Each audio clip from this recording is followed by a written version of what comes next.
Este es un mensaje del pastor John MacArthur, traducido y predicado en español para el mundo de habla hispana. Es maravilloso cuando una persona viene a Cristo. Ya no está más bajo la tiranía del pecado y la culpa o de la lujuria y el deseo, y deja de estar sujeta a la servidumbre de una existencia sin propósito y sin sentido. Cristo no solo le da sentido a la vida, sino que además devuelve la armonía a nuestra vida espiritual al perdonar totalmente nuestros pecados. Ahora bien, ¿qué ocurre cuando alguien no quiere establecer una relación con el Dios viviente mediante Jesucristo? ¿Qué ocurre cuando una persona mantiene la farsa de la Navidad, rindiendo honores a un suceso, pero sin tolerar al individuo en el cual ese suceso encuentra su sentido? Si recibir a Jesucristo trae como consecuencia una vida abundante y eterna, entonces no recibir a Jesucristo trae como consecuencia recibir la maldición de Dios. En este pasaje de Juan 8 vemos que Jesús hace algunas declaraciones muy inquietantes. Debo admitir que dichas declaraciones hacen que este pasaje me sea difícil de analizar, no digamos ya de comprender. A veces quisiera exclamar junto con Richard Baxter, ¡ay! ¿Qué no diera por un infierno vacío y un cielo lleno? No es mi deseo, ni es el deseo de Jesús que alguien entre al infierno, puesto que Dios no quiere, como nos dice 2 de Pedro 3:9, que ninguno perezca, sino que todos procedan al arrepentimiento. No es condenación, sino más bien advertencia de lo que Jesús habla en estos versículos. Debemos señalar que las personas que son cristianas de dientes para afuera, a la misma vez que rechazan a Cristo, participan en el más insensato de los juegos. Será comparable a los pasajeros a bordo del Lusitania, dando una fiesta mientras seguían ignorando la realidad de la amenaza alemana. Si las personas realmente supieran que su destino eterno lo decide Cristo, a quien en realidad rechazaron, dudo que tuvieran mucho que celebrar. La Biblia deja bien claro que no existe neutralidad en este asunto. Jesús lo planteó de forma clara y sucinta cuando dijo en Mateo 12:30, el que no es conmigo, contra mí es. Ya desde el primer grupo de escritos que nos brinda la Biblia, el Pentateuco, Moisés establece este patrón que continúa ininterrumpidamente hasta el libro de Apocalipsis. Lo vemos, por ejemplo, en Deuteronomio 30:19. A los cielos y a la tierra llamo por testigos hoy contra vosotros, que os he puesto delante la vida y la muerte, la bendición y la maldición. Escoge, pues. Aquí están las mismas dos cosas que vemos a todo lo largo de las Escrituras. Vida o muerte, bendición o maldición. En Josué 24:15 dice, escogeos hoy a quién sirváis. Si a los dioses a quienes sirvieron vuestros padres cuando estuvieron al otro lado del río, o a los dioses de los amorreos en cuya tierra habitáis. Pero yo y mi casa serviremos a Jehová. Tenemos dos opciones: servir al Dios verdadero o servir a dioses falsos. En Juan 3:18 dice, el que en él cree no es condenado, pero el que no cree ya ha sido condenado. Solo tenemos dos opciones: o somos condenados al infierno o no somos condenados. El quid de la cuestión es si creemos. El motivo de la condenación aparece al final del versículo, porque no ha creído en el nombre del unigénito Hijo de Dios. El libro de Apocalipsis concluye con una invitación. Ahí en el 22:17 de Apocalipsis, Juan escribe, y el Espíritu y la esposa dicen, ven. Y el que oye, diga, ven. Y el que tiene sed, venga. Y el que quiera, tome del agua de la vida gratuitamente. Aquí aparece de nuevo la opción de escoger uno de los dos caminos. El otro día uno de mis hijos me preguntó, papá, ¿es verdad que solo hay dos lugares a donde puedes ir cuando te mueres? ¿Al cielo o al infierno? Yo le dije, así es, solo dos, el cielo o el infierno. No existe terreno neutral, ni purgatorio, ni lugar de espera. El infierno podrá tener distintos nombres en lo que se refiere a su forma definitiva e identidad, pero solo hay dos lugares: el cielo, donde está Dios, o el infierno, donde Dios no está. Puede que conozcan la antigua frase, la culpa es solo suya. Eso en realidad es bíblico. Pudiera haber una gran discusión teológica con respecto a quién es responsable de que las personas sean salvas, si es Dios o si el hombre tiene algo que ver en esto, pero no hay duda de quién es responsable en la Biblia de que las personas vayan al infierno, porque dice que el hombre es quien escoge. Jesús corroboró la realidad de que los hombres escogen el infierno cuando enfrentó a algunos de los judíos diciéndoles, ahí en Juan 5, 39 y 40, escudriñad las Escrituras, porque a vosotros os parece que en ellas tenéis la vida eterna, y ellas son las que dan testimonio de mí, y no queréis venir a mí para que tengáis vida. La responsabilidad de no escoger a Cristo es nuestra. En Romanos 1:20, Pablo dice que los hombres no tienen excusa. En Juan 16, 8 y 9 dice, y cuando Él, esto es el Espíritu Santo, venga, convencerá al mundo de pecado, por cuanto no creen en mí. No creer en Cristo, esto es el mayor de todos los pecados. En Apocalipsis 2:21, el Señor condena a Jezabel, quien está induciendo a la iglesia de Tiatira al error, diciendo, y le he dado tiempo para que se arrepienta, pero no quiere arrepentirse de su fornicación. En otras palabras, Dios ha llamado al arrepentimiento, y cuando las personas no se arrepienten ni van con Él con fe, es culpa de ellas mismas, y ellas son responsables de esa decisión. Ahora, en Juan 8, en el versículo 21, observamos una poderosa declaración de parte de Jesús dirigida a los líderes judíos. Allí el Señor dice, otra vez les dijo Jesús, yo me voy y me buscaréis, pero en vuestro pecado moriréis. A donde yo voy, vosotros no podéis venir.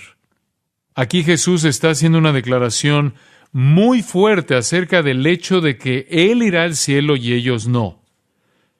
Ya cuando llegamos al capítulo 8, Él puede hacer tal advertencia porque ellos han recibido información suficiente como para haber tomado una decisión con respecto a Él. Durante 8 capítulos, Juan ha estado describiendo la manifestación de Dios mismo en Cristo, al registrar las numerosas maravillas que Él había realizado en Galilea y en Jerusalén. Además, Jesús ha dicho muchas cosas sorprendentes. Su reclamo de ser Dios está claro. Nadie debe dudarlo. De hecho, más adelante Jesús les dice a aquellos judíos que estaban evaluando su ministerio que ellos deberían creer en Él por las palabras y las obras que Él había dicho y hecho, como lo vemos ahí en Juan 10, 37 al 38, 14, 10 al 11. A lo largo de estos capítulos vemos sus obras y escuchamos sus palabras una y otra vez. En el capítulo 1, Juan lo presenta como Dios encarnado, quien, de acuerdo con el versículo 14, fue hecho carne y habitó entre nosotros, como del unigénito del Padre. En Juan 2, realizó su primer milagro en Caná al convertir el agua en vino. En Juan 4, lo vemos revelar la vida personal de una mujer a la que no conocía y hablar sobre el hecho de que Él era el agua viva. En Juan 5, oímos su diálogo con los fariseos cuando afirma que es Dios a quien el Padre ha encomendado hacer el juicio final. En Juan 6, lo vemos hacer muchos milagros durante todo el día, incluso alimentar a miles de personas en un monte de Galilea. En Juan 7, se dirige a Jerusalén y las cosas que allí dice siguen confirmando que Él es Dios. En Juan 8, perdona el pecado y afirma que Él es la luz del mundo. Todas estas palabras y obras, señales y maravillas debieron ser suficientes para suscitar fe sincera y confianza en quién Él era. Y en opinión de Jesús, la persona que estuviera viendo, que estuviera oyendo y experimentando aquellas cosas y aún así no creyera, carga ella sola con la culpa de su propio pecado. No tienen excusa. Aunque Jesucristo atendió las necesidades físicas de muchas personas, ellas seguían rechazándolo, no queriendo tener que enfrentar la necesidad espiritual de arrepentimiento y de creer en Él. En Galilea, al principio, lo siguieron grandes multitudes porque Él las alimentaba y sanaba. Pero cuando comenzó a establecer algunos principios para la vida y a inmiscuirse en sus pecados, dejaron de querer coronarlo rey. Cuando fue a Jerusalén sucedió lo mismo.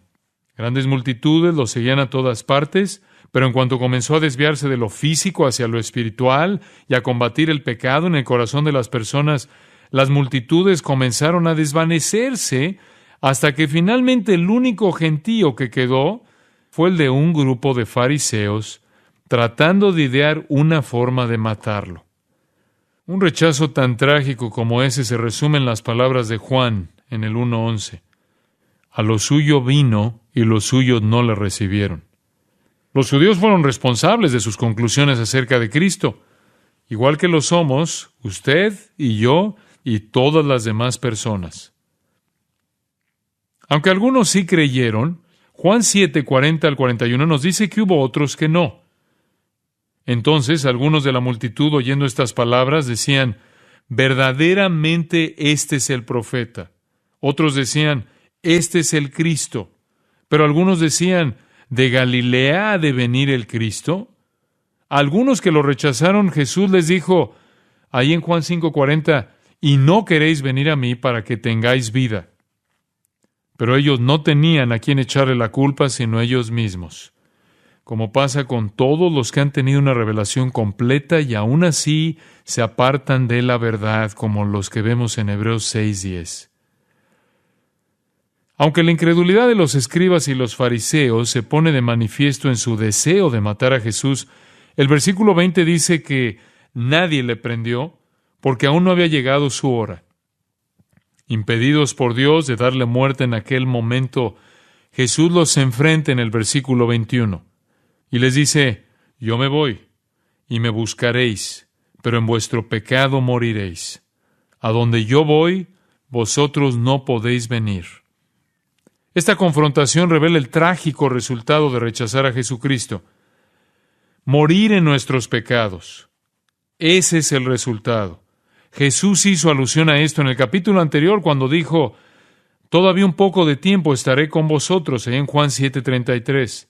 E iré al que me envió, me buscaréis y no me hallaréis, y a donde yo estaré, vosotros no podréis venir. Entonces los judíos dijeron entre sí, ¿a dónde se irá este que no le hallemos? ¿Se irá a los dispersos entre los griegos y enseñará a los griegos? Mientras que en el capítulo 7 los judíos estaban sinceramente confundidos en cuanto a lo que él quería decir, en el capítulo 8 se volvieron cínicos realmente cuando Jesús repite esencialmente la misma advertencia. Y les dice en Juan 8:22, decían entonces los judíos, ¿acaso se matará a sí mismo? Pero el cinismo de ellos solo sirve para revelar su falta de entendimiento. Jesús solo estaba diciendo que Él iría al Padre en el cielo y que ellos no podrían hacerlo porque estarían en el infierno al haberlo rechazado. Si ellos lo buscaban a Él demasiado tarde, su búsqueda sería en vano. La gracia que Dios derrama sobre quienes lo rechazan tiene un límite. Amós 8:11 y 12 dice, He aquí vienen días, dice Jehová el Señor, en los cuales enviaré hambre a la tierra, no hambre de pan, ni sed de agua, sino de oír la palabra de Jehová. E irán errantes de mar a mar, desde el norte hasta el oriente discurrirán buscando palabra de Jehová, y no la hallarán. Lo mismo es válido para su evangelio sobre Cristo. En Proverbios 1:24-31 se personifica la sabiduría divina apartándose de quienes la rechazan. Y el escritor dice, Por cuanto llamé y no quisisteis oír, extendí mi mano y no hubo quien atendiese, sino que desechasteis todo consejo mío y mi reprensión no quisisteis. También yo me reiré en vuestra calamidad y me burlaré cuando os viniere lo que teméis, cuando viniere como una destrucción lo que teméis, y vuestra calamidad llegare como un torbellino, cuando sobre vosotros viniere tribulación y angustia, entonces me llamarán y no responderé. Me buscarán de mañana y no me hallarán, por cuanto aborrecieron la sabiduría y no escogieron el temor de Jehová, ni quisieron mi consejo, y menospreciaron toda reprensión mía. Comerán del fruto de su camino y serán hastiados de sus propios consejos.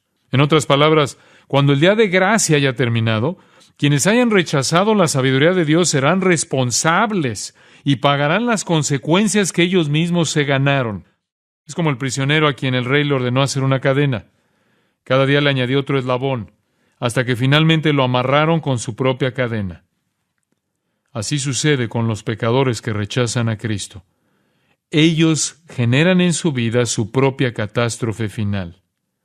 Ahora, mientras que la muerte de Jesús lo llevaría al Padre, no sucedería así con la muerte de quienes lo rechazaron a causa del pecado.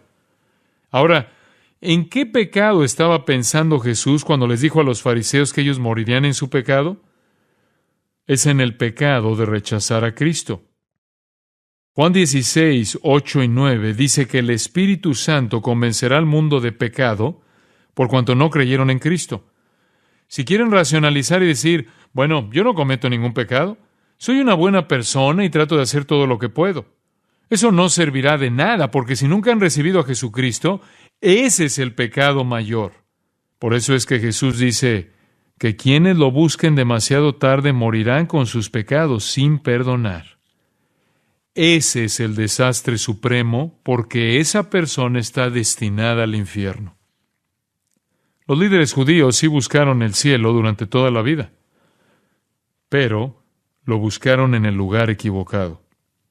En vez de buscarlo a los pies de Jesús, lo buscaron en su propia supuesta superioridad moral. Romanos 10:17 dice que la fe se obtiene oyendo el mensaje acerca de Cristo. Pero en lugar de buscarlo ahí, lo buscaron en sus propios libros, leyes y rituales. No solo lo buscaron en el lugar equivocado, sino que lo buscaron de la forma equivocada. En Romanos 10:2, Pablo dice acerca de los judíos, porque yo les doy testimonio de que tienen celo de Dios, pero no conforme a ciencia. Ellos estaban buscando a Dios según su propio sistema y estaba lejos de ser una búsqueda sincera. Jeremías 29:13 dice, me buscaréis y me hallaréis, porque me buscaréis de todo vuestro corazón. Los escribas y los fariseos no buscaban a Dios de todo corazón, porque habían dedicado todo su corazón a la presuntuosa difusión de su propia aparente superioridad moral. Entonces, muchos de los judíos estaban buscando en el lugar equivocado y en la forma equivocada, y lamentablemente también buscaron en el momento equivocado. Estoy seguro de que ha habido infinidad de personas que cuando ya era demasiado tarde, comenzaron a buscar el cielo luego de que la sentencia contra ellos ya había sido dictada a causa de su continuo rechazo. Jesús trató de expresar lo aterrador del infierno con algunas de sus parábolas. Por ejemplo, en Mateo 13, 40 al 43, Jesús dijo, de manera que como se arranca la cizaña y se quema en el fuego, así será en el fin de este siglo. Enviaré el Hijo del Hombre a sus ángeles, y recogerán de su reino a todos los que sirven de tropiezo y a los que hacen iniquidad, y los echarán en el horno de fuego. Allí será el lloro y el crujir de dientes. Entonces los justos resplandecerán como el sol en el reino de su Padre. El que tiene oídos para oír, oiga. Solo hay dos lugares donde pasar la eternidad: el infierno, donde hay lloro y crujir de dientes, o el cielo, donde resplandecerá como el sol. Y Jesús dice que si se tiene oídos, más vale oír. Es una advertencia espeluznante. Cuando Jesús advierte a los judíos en este pasaje, no está desmoralizándolos al dar por terminada de manera soberana su elección ni al ponerle fin a toda posibilidad de salvación para ellos. Él simplemente está advirtiéndoles de las consecuencias de su elección actual. Cuando ustedes oigan a las personas criticar a Dios por hablar de esta forma negativa, diciendo que Dios no es un Dios de amor, no lo crean ni por un instante. Dios es tan misericordioso y nos ama tanto que nos advierte. Nunca nadie ha ido al infierno que no haya escogido ir allí. Pero Dios no va a verse obligado eternamente con alguien que no lo quiere. Ahora bien, hay 4 elementos que yo veo en Juan 8, 21 al 30, que le muestran a una persona que puede morir en su pecado. Veamos el primero: creerse moralmente superior. Creerse moralmente superior. La primera forma de garantizar que una persona morirá en su pecado y no irá a la casa del Padre en los cielos con Jesús es estar convencido de que no necesita ser salvo. que está espiritualmente bien. Quienes niegan la necesidad de un Salvador son las personas más difíciles de llegar a ellas. Las personas que afirman ser justas aparte de Cristo y dicen, yo pertenezco a un grupo especial, o yo soy uno de los 144,000, o yo tengo documentos que dicen que soy una persona justa, solo se engañan a sí mismas. Las personas que se creen moralmente superiores, que han desarrollado un sistema que ellas creen que les da derecho a entrar en la presencia de Dios, son las personas más difíciles de convencer de que necesitan un Salvador, porque ya piensan que están bien. Satanás es astuto. Cuando monta un falso sistema basado en los logros humanos y la justicia basada en las obras, lo hace de manera tan compleja y supuestamente bíblica que resulta enormemente engañoso. Las personas quedan cautivadas por las sectas y suponen equivocadamente que pueden alcanzar la justicia por lo que hacen. Pero nadie viene jamás a Cristo si no lo ve como un Salvador que le libra del pecado y no se ve a sí mismo como un pecador que necesita ser librado de sus pecados. Los judíos que Jesús enfrentó se creían moralmente superiores, como puede verse por la respuesta. Jesús acababa de advertirles con amor, y la respuesta de ellos fue una burla, y en el versículo 22, cuando decían entonces los judíos, ¿acaso se matará a sí mismo? Que dice, a donde yo voy, vosotros no podéis venir. Ellos insinuaron que Jesús iba a suicidarse. Los judíos creían que el suicidio era el peor de los pecados para el cual estaba reservado la parte más oscura del Hades. Las personas que se suicidaban no tenían posibilidad de entrar jamás al seno de Abraham, de acuerdo con Lucas 16:22. Por lo tanto, los judíos llegaron a la conclusión de que si Jesús se mataba, iría al Hades, el lugar opuesto donde ellos suponían que irían. Ellos ni siquiera entendieron lo que Jesús estaba realmente diciendo. Se creían tan superiores moralmente al haber sistematizado su religión de manera tan cuidadosa que creían que serían ellos los que poblarían el cielo. No obstante, Jesús misericordiosamente les advierte con el anuncio de su inminente condenación.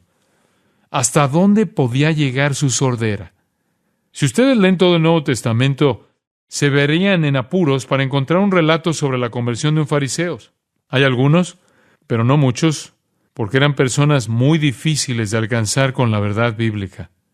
Los judíos tenían razón al llegar a la conclusión de que Jesús iba a morir.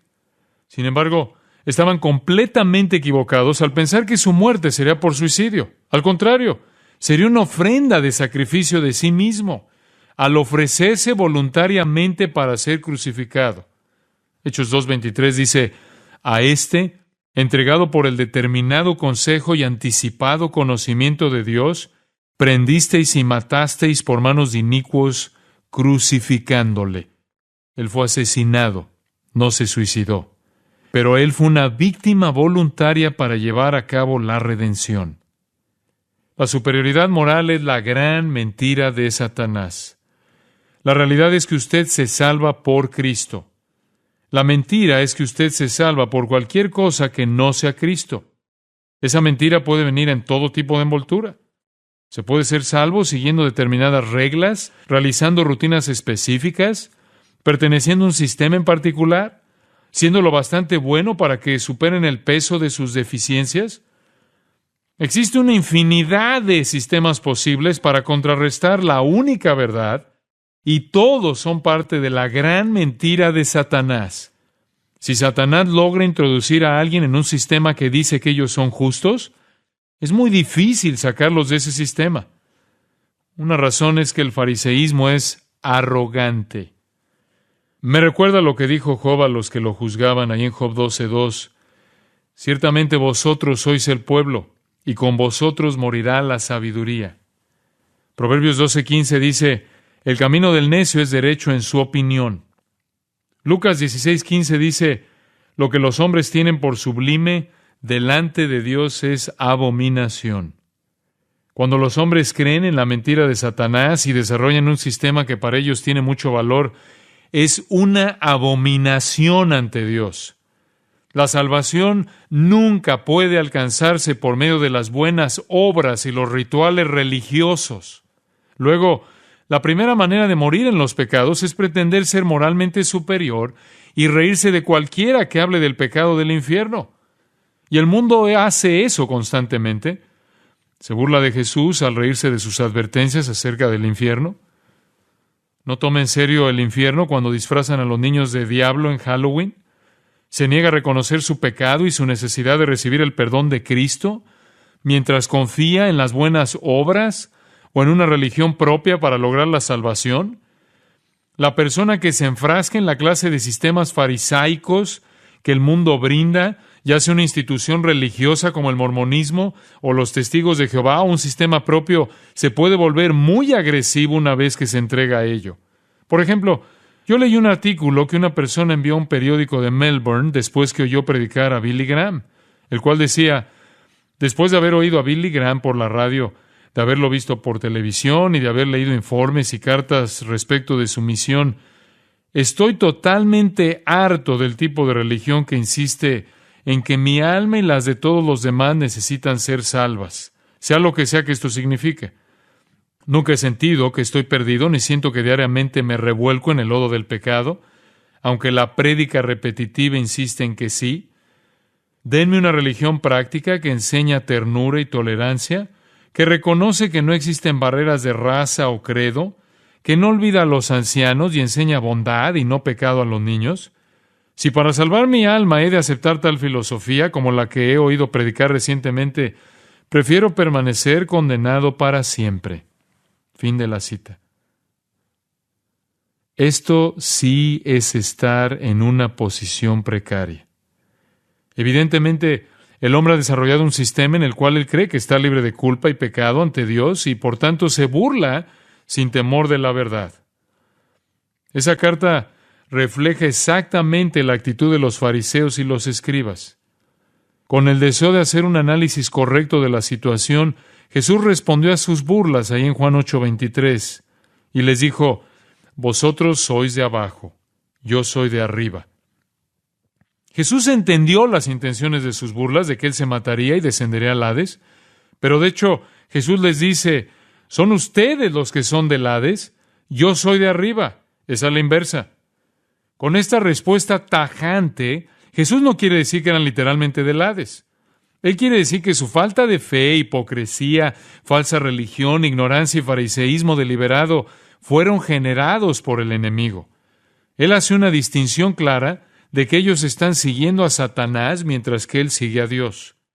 Ellos eran, como lo son todas las personas faltas de fe en este mundo, de abajo en el sentido de que eran parte del sistema del mal. En Juan 8:44, Jesús les dijo: vosotros sois de vuestro padre el diablo.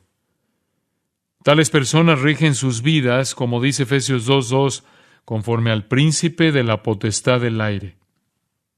Mientras que el no creyente es guiado sin darse cuenta por Satanás desde abajo, el creyente es guiado desde arriba porque su ciudadanía está en los cielos, como dice Filipenses 3:20, y reside posicionalmente en los lugares celestiales, como dice Efesios 1:3. Estamos vinculados ya sea al cielo o al infierno mientras estamos vivos, en virtud de con quién nos identificamos. Por tanto, al advertir a los fariseos, Jesús les dio la verdadera dimensión de las cosas al decir, en efecto, las raíces de ustedes corren hacia abajo, al Hades, porque el estilo de vida de ustedes lo pone de manifiesto.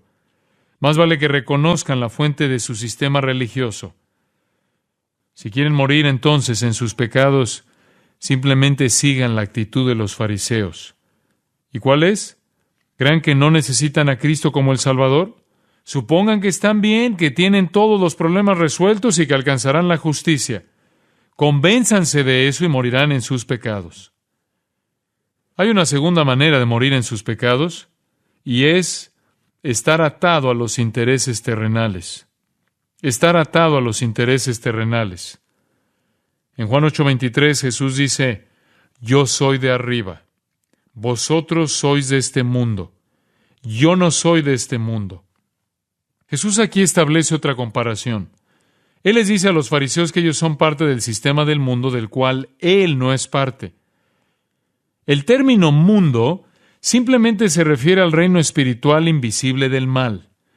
Usamos la palabra para identificar un sistema en particular, tal como el mundo de la política, el mundo de los deportes y así sucesivamente. El sistema que Jesús tiene en mente aquí es el sistema del mal, opuesto a Dios y a Cristo. Si ustedes quieren estar seguros de que morirán en sus pecados, simplemente sean parte del sistema del mundo y acepten lo que éste ofrece. Entonces podrán ser clasificados como hijos de este siglo, de acuerdo con Lucas 16:8, atrapados en este presente siglo malo, de acuerdo con Gálatas 1:4, del cual Jesús busca librar a los hombres. En oposición a la verdad de Dios, el mundo propaga sus propios sistemas farisaicos. El sistema pudiera caracterizarse de la siguiente manera. Es materialista y humanista, que cree que el hombre va a resolver sus problemas por sí solo y va a gobernar su propio destino.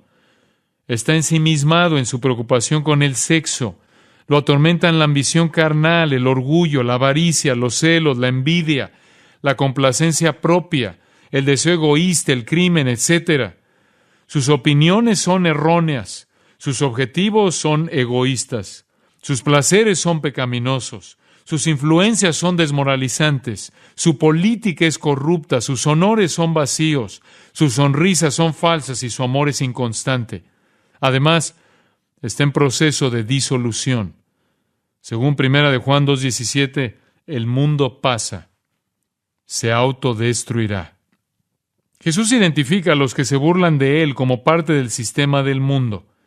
Eran almas pecaminosas, egoístas y atadas a la tierra, controladas por los dictados del sistema del mal dirigido por Satanás. Ellos se habían apartado de Jesucristo con un abismo de por medio que era infranqueable.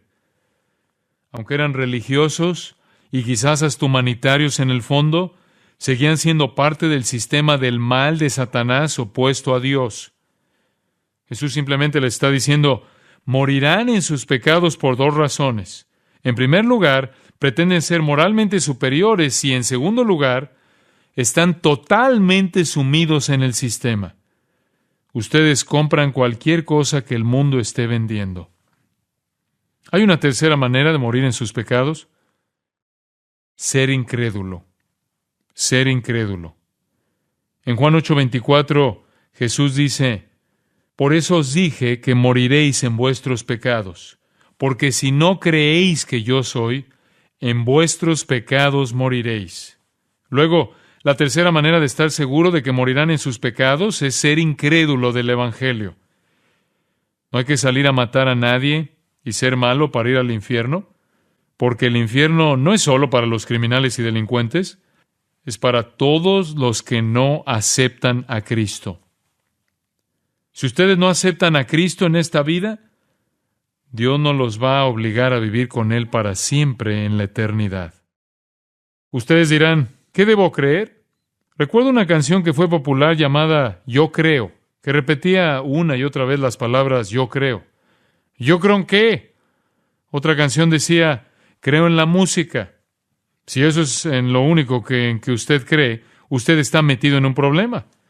La misma clase de fin preciso mal encausada cuando se le pregunta a una persona, ¿usted está en Cristo? Y la persona responda, sí, yo creo en Cristo, Él vivió, etcétera, etcétera. Pero Jesús tenía algo más categórico en mente. Fíjense en lo que dice, si no creéis que yo soy. No basta con creer que Jesús es el que uno piensa que es preciso creer que Él es el que dijo ser. Él dijo que era Dios en frases tales como, yo soy el pan de vida en Juan 6:35. En Juan 6:35, el que en mí cree no tendrá sed jamás. En el 8:12, yo soy la luz del mundo. En el 10:11, yo soy el buen pastor. En el 10:9, yo soy la puerta. En el 11:25, yo soy la resurrección y la vida. En el 14:6, yo soy el camino y la verdad y la vida. Puesto que Jesús se estaba identificando con Dios, la fe salvadora no solo se convierte en cuestión de apartarse del pecado, sino de confiar en el Hijo también. Es cuestión de creer que Jesús es quien dice ser. Ustedes se preguntarán, ¿Moriré en mis pecados a menos que crea que Él es todo lo que dice ser? Así es. Ustedes deberían averiguar quién Él dijo ser, porque Romanos 10:17 dice que la fe llega por el oír el mensaje acerca de Cristo. Nunca podrán tener verdadera fe a menos de que oigan la verdad acerca de Cristo. La fe verdadera es el resultado de oír y creer con el corazón que Jesús es quien Él dijo ser, y que Dios verificó lo que decía, levantándolo de los muertos, como dice Romanos 10:9. Jesús les promete a sus opositores que morirán con sus pecados sin perdonar si no creen que Él es quien dice ser. ¿Y quién es? Él es Dios en carne humana. El no creer y apartarse echa por tierra las esperanzas y deja solo el sombrío presagio del infierno. En una ocasión que iba en un avión, un hombre me preguntó cuando supo que yo era maestro de temas bíblicos y me dijo, ¿cómo se convierte uno en cristiano? Entonces compartí con él el Evangelio, diciéndole que debía creer que Jesús es quien dice ser. Dios en carne humana, el Salvador que murió por sus pecados y resucitó. Una persona puede ir al infierno y permanecer allí eternamente solo por no creer estas pocas cosas. La fe en Cristo viene de oír el mensaje acerca de Él, y si no se ha oído lo suficiente, entonces se debe leer más o buscar a alguien que pueda explicarlo. No tiene sentido ir al infierno por algo que se dejó de hacer, porque no creer es igual a rechazar. Así lo dijo el Señor en Mateo 12:30, el que no es conmigo, contra mí es. No sean como los fariseos que deberían haberlo reconocido, pero siguieron burlándose. Finalmente, llegamos a la cuarta manera de morir en sus pecados. Ser deliberadamente ignorante. Ser deliberadamente ignorante. Cuando alguien oye una exposición sobre Cristo, pero no deja que se le quede en la memoria, esa persona es deliberadamente ignorante. Los líderes judíos tenían suficientes pruebas acerca de Cristo, pero ellos simplemente se negaron a creer y en su ignorancia elegida por ellos hasta se burlaron de Él. Ellos fueron deliberadamente ignorantes de la identidad de Cristo. Juan 8:25 dice, entonces le dijeron, ¿tú quién eres? Lejos de ser una pregunta sincera, pudiera parafrasearse de la siguiente manera. ¿Quién te crees que eres, socio? Estás diciendo cosas bastante ridículas que si vamos a morir en nuestros pecados. ¿Sabes con quién estás hablando? Nosotros somos la élite espiritual. ¿Quién te crees que eres? ¿Tú eres un donadie de Nazaret que ha venido aquí a decirles a los líderes de Jerusalén cómo dirigir las cosas? ¿Quién te da el derecho de asumir el rol de igualdad con Dios? Este tipo de ignorancia deliberada se manifiesta en otros pasajes de las Escrituras. Juan 8:19 dice, ellos le dijeron, ¿dónde está tu Padre? Respondió Jesús, ni a mí me conocéis, ni a mi Padre. Lo que Jesús está diciendo es lo siguiente, ustedes son incurablemente ignorantes. Se creen que conocen a Dios, pero realmente no lo conocen. Y piensan que yo soy un farsante. No me conocen a mí tampoco. Ustedes son incapaces de reconocer la verdad porque están sumamente dominados por el pecado. ¿Se acuerdan del ciego que se curó en Juan 9 y que todos los líderes judíos se preguntaban cómo era que el ciego podía ver, reconociendo su incredulidad en el poder de Jesús? El versículo 30 dice, respondió el hombre y les dijo, pues esto es lo maravilloso, que vosotros no sepáis de dónde sea, y a mí me abrió los ojos. El ciego tenía más sentido común que los líderes judíos. ¿Por qué? Esos líderes desearon ignorar la verdad. El infierno se llenará de personas que están allí simplemente porque quisieron ser ignorantes y no desearon que Jesús tuviera parte sobre sus vidas. No quisieron conocer la verdad. Estaban satisfechos con lo que ya creían. Al judío de mentalidad cerrada que cuestionó su autoridad, Jesús le dijo, el que quiera hacer la voluntad de Dios, conocerá si la doctrina es de Dios o si yo hablo por mi propia cuenta, y en Juan 7:17. En otras palabras, la verdad está disponible para el corazón deseoso, pero ellos no estaban deseosos. Ustedes dirán, ¿pero cómo pueden las personas ser así? La respuesta se expone de manera sencilla en Juan 3:19. Los hombres son así porque aman su pecado. Los hombres amaron más las tinieblas que la luz porque sus obras eran malas. Por sus pecados, los fariseos no quisieron exponerse. Se sentían tan ufanos en su pretendida superioridad moral y siguieron empedernidos en deliberada ignorancia que le dieron las espaldas a la verdad.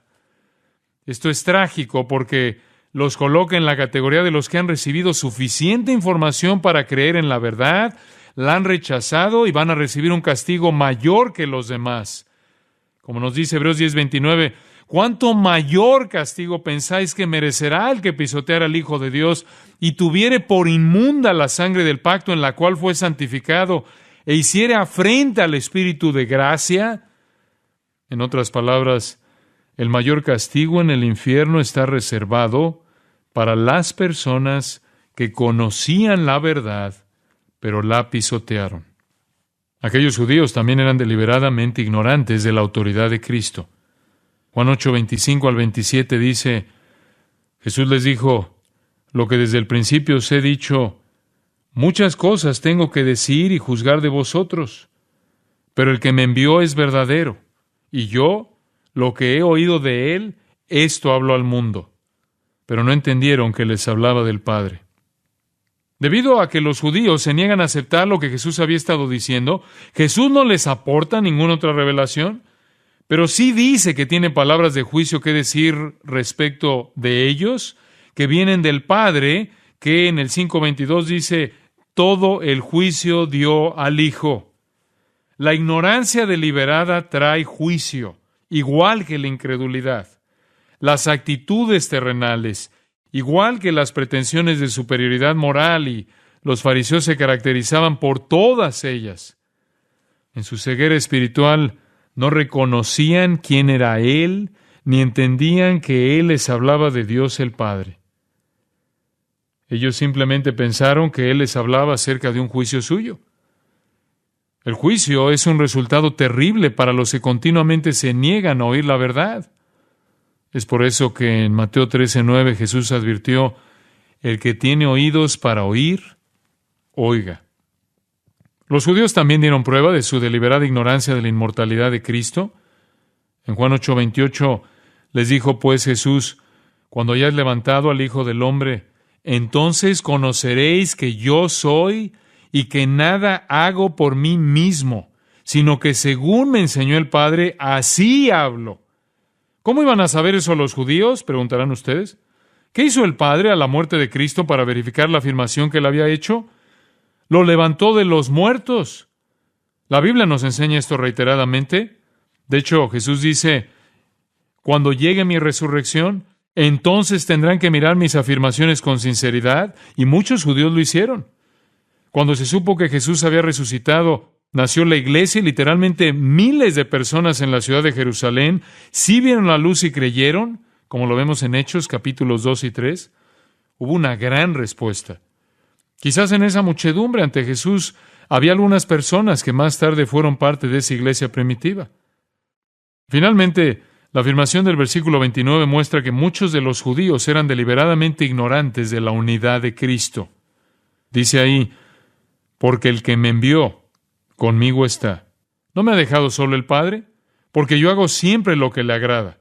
Los fariseos no podían comprender la unidad de Cristo con Dios, por lo que Jesús dice, ustedes sabrán que el Padre está conmigo y me ha enviado y que todo lo que dije es cierto en el día que sea alzado para ser crucificado, porque el resultado de la muerte será la resurrección. Pero por el momento no lo sabían.